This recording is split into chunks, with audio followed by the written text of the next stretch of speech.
Hey guys, John Allen here with Eastern Outdoors Media. We're in Western Kentucky today. We're talking about everything you need for the components of saddle hunting.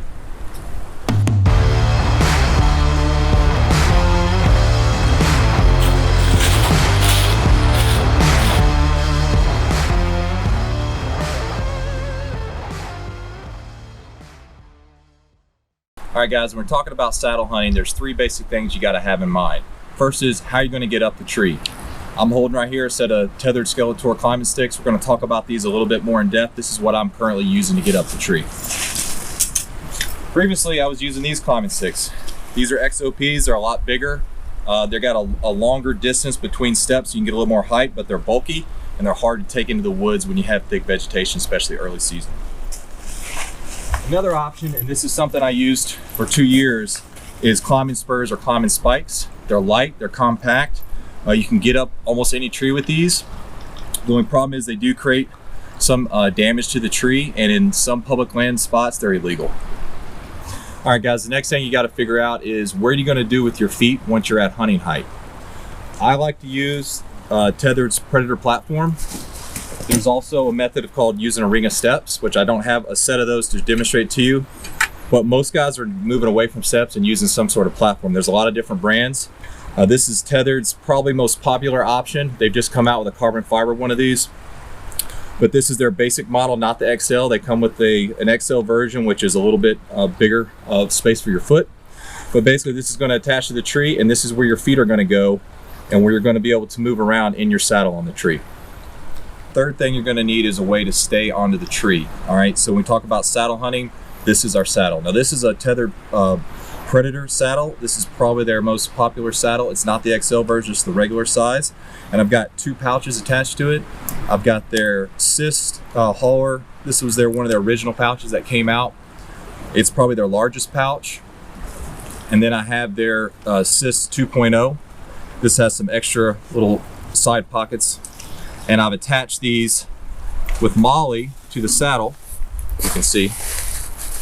And then at the bottom, this is just a little DIY upgrade. I added some bungees through the mesh just to kind of hold it in place so it doesn't flop around when you're walking, all right?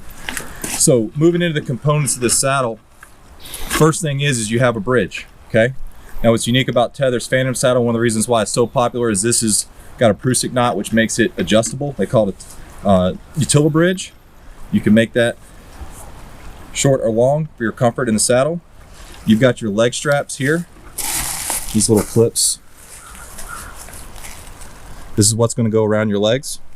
All right, you've got the waistband. I've just added some tape to make it a little bit stiffer, so in the dark I grab it, it's easier to find. Next thing you got is your lineman's belt. This is what you're going to use when you're climbing up the tree. This is what's going to keep you from falling off the tree. Girth hitched to a lineman loop. I have a carabiner with a Ropeman 1, which is a mechanical Prusik, okay, that comes around the tree, attaches to my other lineman's loop, which we'll get into a demonstration of a little bit later, all right? In my other pouch, I have my tether, all right? My tether is made from Tethrd. It's 11mm rope. I think it's rated at 5,000. It may be higher than that. I may be misspeaking. It's got a girth hitch that's spliced in on one end. I put some tape on there just to protect the fibers as it rubs up against the tree. It's got a Ropeman 1 mechanical Prusik with a carabiner, okay? And this is going to attach right here to my bridge, okay? We'll give a full demonstration of that here in a minute. So you need a tether to hold you onto the tree. You need a way to hold your equipment at hunting height, okay? This is called a hiss strap, hang your stuff. And this goes around the tree and you hang off your gear. Once again, we'll show you that here in a minute.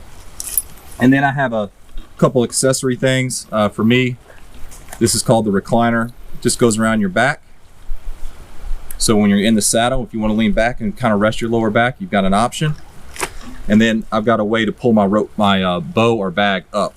This is just figure 8. This is a 1/4-inch tubular nylon. Real simple, and I stuff it in this little outside pouch. That's how I bring up my gear to hunting height.